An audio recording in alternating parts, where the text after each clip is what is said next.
Hey, salut tout le monde, ici Pew.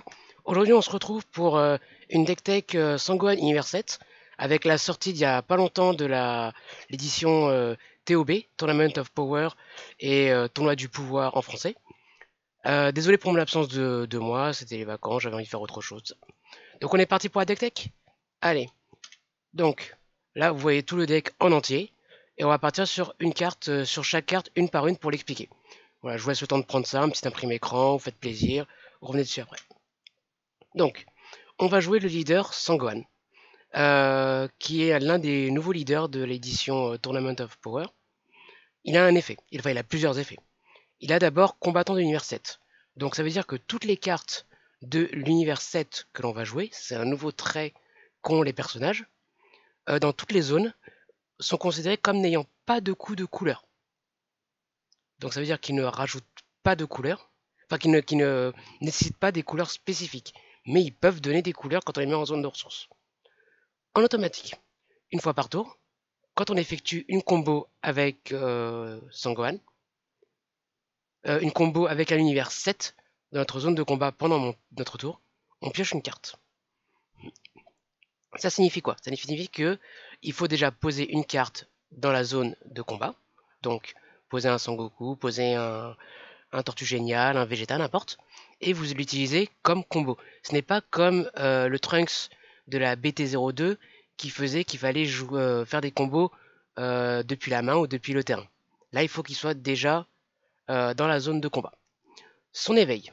Et oui, il pioche 2 cartes, donc ce qui est différent des autres cartes de leader qui font soit piocher une carte, soit perdre un point de vie qui équivaut à piocher. Lui fait piocher direct, c'est-à-dire qu'on a perdu une carte sur le terrain, mais on en pioche 2 de plus. En soi, c'est un peu différent, on va risque de perdre au début, dépenser des ressources pour rien, mais si on joue des cartes qui ont des effets d'arrivée en jeu, elles vont faire un effet généralement de nous rajouter une carte en main, donc 0, on a dépensé une carte pour en gagner une, donc plus 0, et plus 2 d'un coup, parce qu'on l'a utilisé comme combo. Il n'y a pas de coût spécifique de combo, il n'y a pas de coût de ressources spécifique de la carte qu'il faut utiliser non plus. En éveil, l'éveil se fait à 4 points de vie ou moins, on choisit jusqu'à 2 ressources d'énergie, et on les passe en mode action. Et on retourne la carte. Maintenant, quand elle est retournée, qu'est-ce qu'elle fait? De base, elle a 10 000 de puissance, j'ai oublié de préciser.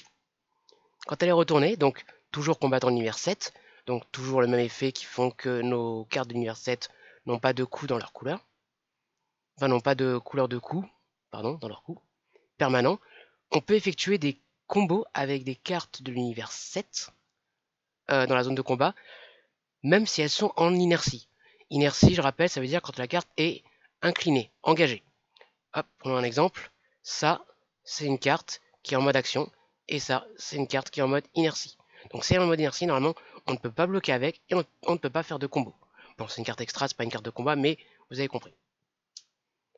Une fois par tour, quand on effectue une combo avec un univers 7, et toujours pareil, dans la zone de combat, on pioche 2 cartes, et pas forcément un combo avec le leader. Généralement, c'est bien de faire avec le leader, comme ça, on se prend pas des cartes de type Shugesh Kale, Shugesh Sangoku sur son bâton, là, qui détruit une carte inclinée. Mais bon, on peut le faire avec les deux. De toute façon, quoi qu'il arrive, on piochera 2 cartes. Effet intéressant avec ce genre de leader, c'est 2 choses. C'est que, imaginons, vous payez 2 ressources, vous posez une carte, par exemple, un Vegeta, pour 2 ressources, vous le mettez en jeu, vous faites une combo, vous avez dépensé 2 ressources, vous faites une combo avec le Vegeta, vous piochez 2 cartes, vous vous éveillez, vous redressez les 2 ressources que vous utilisez pour le Vegeta, hop, vous jouez une carte à 2 ou 3 ressources, n'importe, on s'en fiche, vous avez assez de ressources pour la payer de toute façon, vous attaquez avec, imaginons aussi, hein, vous attaquez, et là vous faites encore une combo, et ben vous quand même vous repiochez encore 2 cartes. Pourquoi? Parce que l'effet du leader, c'est une fois par tour, mais c'est une fois par tour pour chaque côté. C'est-à-dire que si vous avez fait l'effet une fois du premier côté où il n'était pas éveillé, vous avez le droit de faire le même effet quand il est éveillé. Quelque chose qu'il faut garder en tête parce que ça peut vous permettre de vraiment prendre l'ascendant en un tour très très facilement. Ensuite, on va regarder les cartes une par une des cartes de type combat. Il y a beaucoup de nouvelles mécaniques, beaucoup de nouvelles cartes. Donc, on a Kame Sennin, en français Tortue Géniale. Moi, je préfère dire Tortue Géniale. Hein. Je suis encore un petit peu à l'ancienne. Alors c'est une contre-attaque, un peu à la Topo, un peu à la Goku aussi de la BT02. Il coûte 1, on annule l'attaque et on joue cette carte. Donc un petit contre à 1 et en jaune. Les jaunes n'avaient pas de contre-attaque, maintenant ils en ont un. Donc même si vous jouez, imaginons que vous jouez pas Univers 7, je sais pas quoi, mais vous aimez jouer jaune, bah vous avez un contre en jaune que vous pouvez jouer. Et vous jouez, c'est un Univers 7, donc il n'a pas de coût de ressources. C18. Donc C18, c'est un peu les cartes de type Sangohan, Freezer qui arrivent en fait que vous pouvez jouer depuis votre main en combo et qui vont arriver sur le terrain. Donc, par contre, quand vous faites une combo avec cette carte depuis votre main, elle va arriver sur le terrain, toujours en inertie. Par contre, vous ne piochez pas deux cartes avec votre leader parce que vous avez fait la combo depuis votre main et pas depuis la zone de combat. Sangohan, esprit focalisé. Donc pour 3, 15 000 de patates, ce qui est quand même normal. Barrière, donc il ne peut pas être choisi par les cartes de votre adversaire. Activation principale. Une fois par tour, on regarde jusqu'à 7 cartes du dessus du deck et on choisit un univers 7 parmi elles et on peut la jouer. Par contre, il faut payer son coût d'énergie. Qu'on le fasse ou qu'on ne le fasse pas, on va mélanger notre deck. Ce qui permet qu'au début, pour 3, vous allez la mettre. Généralement, la première fois que vous allez le mettre au tour 3, imaginons, vous n'allez pas pouvoir jouer la carte parce qu'il n'y a pas de carte à 0. Mais quand vous allez le mettre à 3, après, vu que la barrière, étant que vous n'attaquez pas, il peut difficilement être détruit par votre adversaire parce que il peut pas se faire attaquer parce qu'il est en mode action, à moins qu'il y ait des cartes qui attaquent les cartes en mode action, mais il n'y en a pas beaucoup. Il a barrière donc il ne peut pas être ciblé. Prochain tour, vous avez 4 ressources parce que vous allez poser une ressource généralement au début du tour prochain tour. Le deck, vous avez besoin de 5-6 ressources maximum. 5 ressources, c'est la carte la plus élevée. Après, 6, c'est toujours pour avoir un peu de cartes dans le doute. Enfin, vous allez voir, vous allez piocher beaucoup, donc vous avez beaucoup de cartes en main. Vous allez pouvoir poser des ressources d'énergie facilement. Là, quand vous arrivez à 4 ressources, vous allez faire l'effet. Vous allez regarder cette carte, et en fait, en gros, c'est indirectement, c'est comme si vous aviez pioché une carte de plus. Le deck est à 100%. Voilà, mais en fait, en gros, il n'y a que des univers 7. Que des univers 7. Donc, vous allez prendre une carte parmi les 7 premières et vous allez la jouer. Vous n'allez même pas utiliser les cartes que vous avez dans votre main. Vous allez jouer les cartes de votre deck. Donc, la carte que vous allez piocher, en fait, en gros, au début de tour, bah, elle va être ressource comme ressource d'énergie et vous allez avoir le même nombre de cartes en main. Vous allez pouvoir continuer à faire vos combos, à piocher, à être toujours en avance par rapport à votre adversaire. Excellente carte. Pour moi, c'est l'une des meilleures cartes du pack. Mais, ça fait bizarre parce qu'en fait, le deck est normalement extrêmement aggro. Et lui, il est un petit peu lent, je trouve, parce qu'il coûte 3, et son effet ne peut être vraiment activé qu'au tour 4, 5, etc. On continue. Un petit Goku. Donc, pour 5, un Goku jaune. On n'en a pas vu pour l'instant, ça fait plaisir. Enfin, on n'a pas vu de Goku de ce type-là, adulte. Ça fait plaisir quand même. Pour 5, donc les ressources, on s'en fiche, 5. Double frappe, 25 000. Quand vous jouez cette carte, piochez une carte. Déjà, c'est pas mal. Puis choisissez jusqu'à une de vos ressources d'énergie et passez-la en mode action. Ça fait rappeler un petit peu Gotenks de la BT01, qui coûtait pareil 5, 25 000 double frappe, il piochait 1, mais il redressait 2 énergies. Il a pas pareil, mais par contre, il a autant de force, il a toujours double frappe, et puis il redresse une énergie de moins, mais il va vous faire piocher beaucoup plus. Pourquoi? Parce qu'il a l'activation principale. Et les activations principales, c'est parce qu'en fait, vous pouvez les faire, enfin les activer pendant votre tour, forcément, mais vous n'êtes pas obligé de le faire que quand vous la jouez. Vous pouvez attendre plus tard. Là, pour l'instant, c'est pas utile, vous en fichez, enfin voilà. Choisissez 2 cartes de vos points de vie et rajoutez-les à votre main.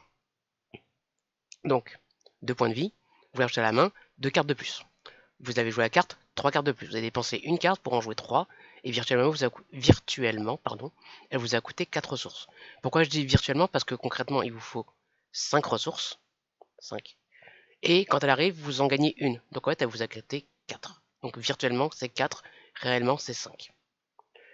Cette carte gagne 10 000 de puissance pour toute la durée du tour. Donc vous vous retrouvez avec une 35 000. Double frappe. Quand elle attaquera le leader adverse, qui a 15 000, ça fait un différentiel de 20 000 de base. Il va devoir craquer au minimum, je dis bien au minimum, 3 cartes. Pourquoi? Une carte à 10 000, une autre carte à 10 000, ça fait 2 cartes. Mais là, il va vous égaliser, il va arriver à 35 000. Il lui faut encore une carte à 5 000. Donc 3 cartes. Et parmi ces 3 cartes, soit il a dépensé des cartes sont chères parce qu'il a dépensé une ressource, soit il lui dépenser des super combos, ce qui va être encore plus compliqué pour lui. Et vous, vous avez fait plus 3, lui il a fait moins 3.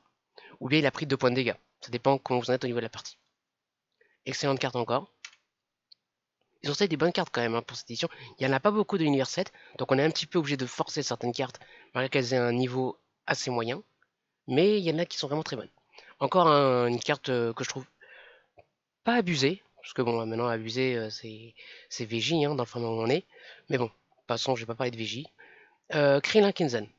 Donc, lui, quand on joue cette carte, si notre leader est un univers 7, ce qui est le cas avec Son Gohan, on choisit une carte de nos points de vie et on la met dans notre main. Donc on fait plus 1. On a dépensé une carte, on fait plus 1, donc pour l'instant on a fait 0.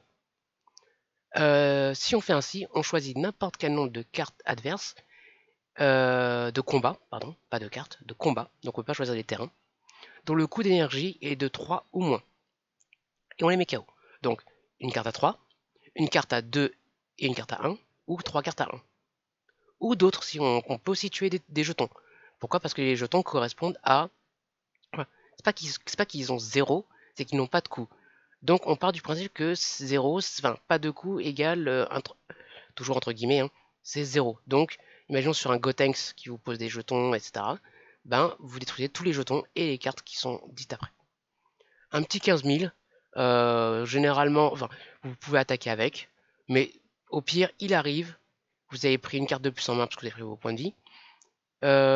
Si votre leader est éveillé, vous attaquez avec, vous faites la combo, vous piochez 2 cartes de plus, donc 3 cartes dans votre tour, ou bien vous le posez, vous attaquez avec votre leader s'il n'est pas éveillé, vous faites combo, plus 5000, ça fait 15 000 d'attaque, vous êtes bien. Voilà. Ah, une petite carte que moi, franchement, je l'adore. Dans ce deck-là, on peut faire des boucles, pas des boucles vraiment infinies, mais on peut se permettre de faire à tous les tours du card advantage abominable. Comment? Freezer, Agonie de l'Enfer. Donc, pour 2, quand vous jouez cette carte, vous choisissez un Freezer dans votre zone de dispersion et vous le rajoutez à votre main. Dans ce deck, comme vous avez vu au début, il y a 2 Freezers différents. Il y a lui et il y a le Freezer à 5. Mais la boucle se fait que avec lui-même. Je m'explique. Pour 2, vous la posez en jeu, d'accord? Vous regardez votre zone de dispersion, est-ce qu'il y a un Freezer? Il n'y en a pas, c'est pas grave. Imaginons, là, vous faites votre combo, vous piochez 2 cartes, elle va se retrouver dans la zone de dispersion. Parce que quand vous faites votre combo, les cartes utilisées pour la combo partent en zone de dispersion. Donc vous ne pouvez plus les avoir. Vous en jouez une deuxième. Qu'est-ce qui va se passer? Vous la posez, la même, vous récupérez l'ancienne. Donc la deuxième vous fait 0. Là, la première vous fait moins 1. La deuxième vous fait 0. Vous attaquez avec votre leader. Vous faites une combo. Vous piochez 2 cartes. Vous l'avez encore dans la défausse. Vous avez pioché 2 cartes. En gros, et après, pour vous recommencez. Et là, à partir de ce moment-là, toutes vos cartes de Freezer, pour 2 ressources, vous allez piocher 2 cartes gratuitement. Et vous continuez à tous les tours, à tous les tours, à tous les tours. Et vous allez faire plus 2, plus 2, plus 2, plus 2. Et votre leader, même si votre leader n'est pas éveillé et que le leader adverse l'est, qu'est-ce qui va se passer? Votre leader a 15 000. Donc votre adversaire va devoir, pour ne pas continuer à perdre trop de points de vie, il va devoir cracher des cartes en main. Il est obligé au bout d'un moment. C'est ça le problème du deck, c'est que quand vous faites des combos, c'est pas juste j'ai perdu une carte, je pioche 2. Non. Vous avez une carte à 10 000. Vous faites une combo avec une carte de juste 5 000 qui coûte 0 à combo. Vous piochez 2 cartes et vous avez 15 000 de force. Le leader d'en face est obligé de défendre. Sinon il perd des points de vie. S'il veut pas défendre au début, ce qui est normal, il veut s'éveiller, il veut être à la même puissance que vous. Et ben là, qu'est-ce qui va se passer? Au début, vous êtes à 15 000, il peut pas défendre, parce qu'il va devoir dépenser 2 cartes, alors que vous en avez dépensé une et pioché 2. Donc un différentiel de 2, ce n'est pas mathématiquement acceptable sur le long terme. Ou même sur 2 tours, 3 tours. 1 tour plus 2, 2 tours plus 4, 3 tours plus 6, votre adversaire a un déficit de 6 cartes par rapport à vous. Il va perdre la partie. Donc au début, il va prendre, après il va commencer à défendre. Et même s'il est éveillé, que vous ne l'êtes pas, vous allez affronter du 10 000 plus 5 000 contre du 15 000. Donc 10 plus 5, 10 000 de base plus 5 000 de combo, 15 000 contre 15 000, il doit défendre. On continue. Désolé, j'ai parlé un petit peu longtemps sur cette carte, sur pourquoi, etc. Mais je préfère que ça soit vraiment clean pour tout le monde. On continue. Freezer rare, donc pour 5, 20 000. Réplique. Donc réplique, ça veut dire que une fois qu'on attaque, à la fin du combat, on se redresse. On peut soit réattaquer, soit le garder tranquillement. On peut le garder aussi en combo pour notre leader. Après, ça dépend du moment où vous êtes dans la game, ce que vous voulez en faire, etc. Quand on joue cette carte, on place une carte de notre main, univers 7, dans la zone de dispersion. Si on le fait, on choisit jusqu'à 2 cartes de combat adverse en ignorant la capacité barrière. Donc en fait, on peut cibler des inciblables. Donc ça c'est cool. Et on les passe en mode inertie, donc incliné, et au prochain tour, ils ne peuvent pas se redresser. Enfin, ils ne peuvent pas revenir en mode action. Normalement, au début du tour, toutes les cartes qui sont inclinées reviennent redressées. Et ben là, non. Donc, soit ça permet un bon finisher, soit préparer un énorme tour pour plus tard. Sanguine, résultat d'entraînement. Sanguine, résultat d'entraînement. Alors, cette carte, alors, elle coûte 5, ou elle coûte 4 pour une évolution de Sanguine qu'on avait avant. Si on a 2 univers 7 ou plus dans notre zone de combo, elle gagne triple frappe. Donc ça, c'est de base, ça peut être très très puissant. On a aussi autre chose. Quand elle évolue, si notre leader est bleu, ce qui est le cas, on choisit jusqu'à 3 univers 7 avec un coût d'énergie de 3 ou moins dans notre main et on les joue. Donc 3 ou moins, ben, on a les Gohan, on a les Goku, les Vegeta, les Freezer encore, on a Whis, on a plein de cartes. Alors, on va partir sur le Goku Super Combo. Qu'est-ce qu'il fait? Le Goku Super Combo, on peut en inclure 4 dans le deck, d'accord? Quand on effectue une Super Combo avec lui, notre leader gagne 10 000 et on pioche une carte. Par contre, comme tous les Super Combos, il a des conditions. Sa condition à elle est très différente. Il faut que notre leader soit l'univers 7, ce qui est le cas. Mais cette fois-ci, il ne faut pas que notre point de vie soit à 4 ou moins. À 5, ça suffit. Donc même si un leader n'est pas éveillé parce qu'il est resté à 5 points de vie, eh ben on peut s'éveiller avec ça. Ce qui est quand même assez puissant. Ah, mince, c'est des cartes que j'ai pas mises. Bon, c'est pas grave. Il y a 3 cartes. 3 cartes que j'ai pas mises. Donc il y a premier Vegeta que vous voyez. Pour 2, 15 000 barrières. Rien de spécial, c'est juste une carte que j'ai envie de mettre tour 2 pour pouvoir piocher et attaquer avec le leader. Le bout qui est juste à côté, pourquoi je l'ai mis? Il permet d'aller chercher un bout de 25 000 de puissance au moins. Je ne l'ai pas mis dans le deck le 25 000 au moins, mais lui je l'ai mis. Pourquoi? Comme je vous ai expliqué, je le joue. Il va me récupérer une carte dans mon deck. Donc il a fait du 0. Je fais une combo avec mon leader, il a fait plus 2. J'ai perdu lui, mais j'ai gagné une carte en main. Mon leader a attaqué, j'ai pioché 2 cartes. Donc j'ai fait du 2, plus 2. Ensuite, on a le petit Sangoku à 1. 5000, automatique, quand il arrive en jeu, on regarde 3 cartes. Donc c'est pas beaucoup 3 cartes, mais bon, 3 cartes c'est bien. Tout le deck, de toute façon, on peut le regarder. 3 cartes, et on prend l'univers 7. Comme vous voyez sur l'image actuellement, il n'y a que des univers 7. Donc vous allez avoir 100% de réussite. J'ai pas parlé d'autres cartes encore, désolé. Alors, Whis, vous voyez, pour 3, 15 000. Il a barrière, donc comme le Gohan, inciblable. Il a 2 effets permanents. Premier effet permanent un peu mauvais, c'est qu'on ne peut en avoir qu'un seul en jeu. Au pire, on en a qu'un, c'est pas grave. Dans le doute, on peut faire des combos si on a envie. Comme ça, on le vire du terrain, on peut reposer un autre. Ou les autres qu'on piochera, on les mettra en ressources d'énergie. Rien ne nous empêche de les mettre en ressources.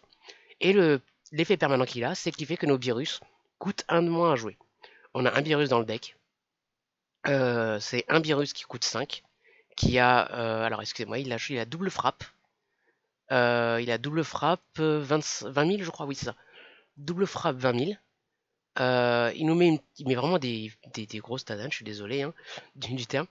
Quand cette carte attaque double frappe, votre adversaire choisit n'importe quel nombre de cartes dont le total de coût d'énergie est de 6 ou plus entre sa main, son terrain, sa zone de combat, et sa zone d'énergie, et les place dans sa zone de dispersion. Ça veut dire que quand vous attaquez avec du 25 000 déjà, 25 000 double frappe pour 5, c'est assez costaud, votre adversaire doit craquer minimum 2 cartes, comme je vous ai expliqué, parce que même 15 000 plus 10 000, ça fait 25 000, c'est égalité, il doit craquer minimum 2 cartes pour réussir à ne pas prendre 2 points de dégâts. S'il prend 2 points de dégâts, c'est pas grave, vous allez tuer quand même pour l'équivalent de 6 en ressources chez lui. Terrain, s'il n'a pas assez sur le terrain, vous regardez sa zone d'énergie. S'il dit qu'il n'a pas assez en main, ça peut arriver, vous regardez sa zone d'énergie et vous virez ses cartes d'énergie. De toute façon, c'est lui qui choisit, ce n'est pas vous, heureusement, parce que sinon cette carte aurait été craquée. Ensuite, on a Tenchian. Donc Tenchian, c'est une carte bleue qui fait que, alors, pour 4, elle a 25 000, d'accord? Mais en fait, elle n'a pas vraiment 25 000. En effet permanent, cette carte gagne moins 5 000 de puissance pour chaque autre Tenchian que l'on a dans sa zone de combat. Zone de combat ou zone de combo. Pardon. Zone de combat ou zone de combo. Quand on le joue, par contre, si notre leader est un univers 7, on peut placer une carte de notre main dans notre zone de dispersion. Donc on perd une carte. Mais on peut aller chercher autant de Tenchian qu'on veut. Enfin jusqu'à 3, parce qu'on est limité à 4 Tenchian dans un deck. On peut aller en chercher 3. Et donc ça veut dire que chaque Tenchian fait perdre 15 000. Donc c'est-à-dire que tous nos Tenchian sont à 10 000. D'accord? On va commencer au début à faire attaquer avec notre leader. On va faire une combo avec, plus 5 000. On va perdre un Tenchian, on n'aura plus que 3. Donc ils vont tous avoir 15 000. Ils vont pouvoir à leur tour attaquer le leader d'en face. Tenchian il coûte 4. Mais en fait c'est pour 4, j'ai 4 créatures en jeu. Bon, 4 c'est peut-être pas sûr parce que vous avez vos zones de points de vie. Vous avez 4 que vous avez pioché parce que là vous avez cherché que dans le deck. Donc si vous les avez déjà dans la main de départ, vous n'allez pas les chercher, vous n'allez pas les mettre en jeu. Mais bon, c'est pas trop grave. Vous voyez vraiment qu'avec Tenchian, vous pouvez faire des combos très rapidement. Au pire, si vous voulez pas attaquer avec le leader en face, vous les gardez de côté. Vous dites, hop, je vais utiliser un combo. Ensuite, tour adverse, ok, il attaque votre leader, il attaque pas votre leader, comme il veut, hein, de toute façon. Tenchian, vous en reposez un autre, hop, enfin vous reposez un autre. Vous rattaquez avec vos leaders, hop, on fait un combo, je gagne encore 5000. Et là, s'il reste 2 Tenchian en jeu, c'est des 20 000. S'il n'y a plus qu'un seul Tenchian, c'est un 25 000. Il n'a pas double frappe, mais c'est quand même un 25 000 qui met la pression. Après, pour le deux derniers, généralement, privilégiez plutôt des combos avec des cartes qui ont 5 000 ou 10 000 ou 15 000 de puissance. Tenchian, vous en laissez 2 sur le terrain, c'est très bien. 2 20 000 ou 1 20 000, un 25 000, c'est très bien. Hop, on revient en dessous, excusez-moi. Hop. Maintenant, je vais faire un petit tour pour les statistiques du deck. Parce que bon, là vous avez vu comment ça fonctionne, il faut attaquer, il faut faire des combos, il faut réfléchir un petit peu. Mais malgré tout, il ne faut pas non plus trop réfléchir, il faut surtout aller en mode bourrin. Mais il faut compter nos points de vie, il faut compter les points de vie adverses, il faut regarder les cartes en main, etc. Donc il ne faut pas hésiter. On a beaucoup de couleurs différentes, mais ce sont que des univers 7, donc c'est comme si vous jouez monocolore, tranquillement. Courbe de ressources, vous avez vu qu'elle a été extrêmement basse. Beaucoup de cartes à 1, à 2, à 3, il y en a énormément, je crois qu'il y en a 18. 2 à 2, il y en a 12. Et à 1, il y en a 8. C'est pas beaucoup, je trouve quand même qu'il n'y en a que 8, mais bon, 8, 12, 18, c'est pas trop mal. À 4, on en a 4. Et à 5, par contre, on en a 8. Ça fait un peu beaucoup. Mais au début, vos cartes à 5 et à 4, mettez-les en ressources. C'est pas grave. Votre but, c'est agresser, agresser, agresser. Votre main de départ, ayez un maximum de tour 1 et de tour 2. Tour 3, c'est pas trop grave. Mais tour 1, tour 2, vous essayez d'en avoir un maximum. Ce qui fait quand même 20 cartes sur 50. Un tout petit peu moins de la moitié. Mais ce qui vous permet quand même sur 6 cartes en main de départ de vous faire vraiment plaisir. Et en plus, c'est un deck qui pioche beaucoup. Donc même si vous perdez vos cartes au début, vous allez recycler, vous allez recommencer, recommencer. Le compte de combo est extrêmement faible aussi. Parce que vous avez entre 60 et 70% du deck. Là, selon le graphique, je pense qu'on est à même 3 quarts du deck. Parce qu'en fait, les super combos coûtent 0. Les 3 quarts du deck coûtent 0 de combo. C'est-à-dire que vous avez besoin de 0 ressources pour faire des combos. Et un quart, donc un quart, ça fait 12 à peu près. 12,5 exactement, mais on déchire pas une carte en deux pour dire 0,5. Mais donc ça fait après 12 cartes. Non, on va dire 13 cartes qui en coûtent une de ressources en combo. Et 37 qui en coûtent une. Qui en coûtent 0. Donc le deck extrêmement rapide à jouer, qui pioche beaucoup, qui défend, qui peut aussi défendre, parce que on a dit qu'attaquer c'est bien pour mettre des pains, mais vous pouvez aussi commencer à défendre parce que vous allez épuiser votre adversaire à force d'attaquer. Mais faites attention parce que si vous l'épuisez mais pas assez, comment dire, bah lui il va pouvoir revenir beaucoup plus fort parce qu'il va commencer à perdre des points, des points, et après au bout d'un moment il va commencer à cracher des cartes et essayer de vous mettre la pression. Donc il faut attaquer, mais il ne faut pas non plus dépenser 2 cartes pour qu'il perde un point de vie, qu'il récupère une carte, parce que là vous avez fait moins 2 et lui plus 1, donc en gros un différentiel de 3. Bon ok vous avez gagné des points de vie après, puisque les cartes de points de vie vous ne les dépensez pas avec ce leader là, mais ça peut quand même être embêtant. Comment jouer ce pack? Donc toujours utiliser la capacité du leader. Piocher un maximum de cartes. Vous perdez une carte de combat, c'est pas grave. Vous l'avez posée, vous l'avez fait un effet ou pas. Vous la perdez, vous piochez 2 cartes. Vous avancez dans votre deck. Ne pas craindre le full tap. Ça veut dire que Si vous avez 4 ressources et que vous tapez 4 ressources pour jouer une carte, vous n'avez pas de ressources durant le tour adverse, vous avez, comme vous avez vu, 37 cartes à 0 combo dans le deck. Donc vous allez pouvoir défendre, défendre, défendre. Et votre adversaire, pour commencer à mettre des points de dégâts, il va falloir qu'il y aille parce que vous avez 8 points de vie. Et les 8 points de vie, vous n'en perdez pas un seul pour faire l'effet du leader. Vous en perdrez peut-être sur les effets de Crien, mais vous ne les perdrez pas autrement. Quand le leader est éveillé, ne jamais attaquer en premier avec lui. Pourquoi? On va revenir sur le leader, ça va être beaucoup plus simple visuellement. Hop, vous avez vu le leader en mode éveillé. Qu'est-ce qu'il fait? Vous pouvez effectuer des combos avec vos cartes de combat inclinées. Donc ça veut dire quoi? Ça veut dire que si vous avez, je sais pas, on va prendre un simple, un Krillin, 15 000, on va pas faire son effet, on s'en fiche. 15 000, alors il a depuis 3 tours, il a jamais été attaqué, l'adversaire laisse tranquille. Ça arrive. Ça peut arriver très rarement, mais ça arrive. Il a attaqué le leader. Le leader adverse à 15 000, parce qu'il est éveillé, on va dire. D'accord? Il va pas prendre un point de dégâts, il va perdre une carte. Ou bien il va perdre un point de dégâts, il va passer à 3 points de vie. Ça, c'est pas grave. Qu'est-ce que va faire l'adversaire? Ça rentre pas en compte dans notre exemple. Vous avez attaqué avec, il est incliné maintenant. Donc s'il est incliné, vous ne pouvez pas faire de combo avec lui normalement. Et bien avec votre leader, vous pouvez. Donc vous attaquez avec lui, il fait son cas, il fait perdre un point de vie ou pas l'adversaire, c'est pas grave. Vous attaquez avec votre leader et vous faites la combo. Et quand vous faites la combo avec lui, qui est 0, vous allez quand même piocher 2 cartes. Donc, quand votre leader est éveillé, s'il vous plaît, faites très attention, n'attaquez jamais avec lui. À moins que vos cartes de combat soient déjà engagées et qu'elles n'aient pas pu se redresser, comme avec le Freezer qu'on a vu précédemment. Voilà, donc amusez-vous bien avec ce deck, faites-vous plaisir. Je l'ai testé hier dans une boutique avec un gars qui est extrêmement gentil, un JP, je sais plus, je connais pas ton nom exactement, je crois que c'est Jean quelque chose, Philippe ou Pascal. Extrêmement gentil, il m'a prêté son deck, extrêmement fort. Il n'était pas optimisé dans le sens où il n'y avait pas autant de rares ou de SR, il y avait quelques petits défauts, etc. Mais on a discuté un petit peu, on a remodifié le deck, et il tient vraiment le coup. Je suis pas sûr qu'il batte les meilleurs decks du format, mais il fait un niveau de quality advantage juste aberrant. Ce deck là ressemble un petit peu à un deck de type Trunks de la BT02, un peu type Vegeta, dans le sens où Vegeta fait des coups critiques. C'est embêtant, je suis d'accord avec vous, c'est extrêmement embêtant. Mais l'avantage qu'il a lui, c'est qu'il a 8 points de vie. 8 points de vie, vous perdez pas des points de vie naturellement. Et vous piochez, donc vous faites toujours plus 1, voire plus 2, voire plus 3, enfin plus 2 généralement, très facilement. Et votre adversaire est obligé de venir vous voir. Pourquoi? Parce que vous serez toujours aussi fort que lui, même quand lui sera éveillé. Voilà. Amusez-vous bien, faites-vous plaisir. Et on se retrouve très bientôt. Je vais essayer de faire une vidéo, bon, peut-être pas tous les jours, peut-être une fois tous les 2 jours, tous les 3 jours, mais je vais essayer de faire avec tous les nouveaux leaders de la TB01. On va essayer de voir ensemble des decks TB01. Pas forcément avec que des cartes TB01, parce que ce serait pas intéressant, il faut que vous jouiez un petit peu avec tout. Et vous faire plaisir. Ce deck là, il est un petit peu low cost, parce que j'ai pas voulu mettre trop de SR, SCR, etc. La seule SR du deck, c'est Beerus, et je l'ai mis qu'en x2.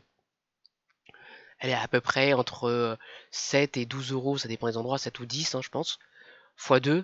Et tout le reste, c'est des communes, des rares et des unicos. Donc le deck ne coûte pas extrêmement cher. Faites-vous plaisir, amusez-vous. Et ce deck va vous permettre d'apprendre beaucoup, beaucoup de mécaniques sur les attaques, les défenses, les coups de combo, etc.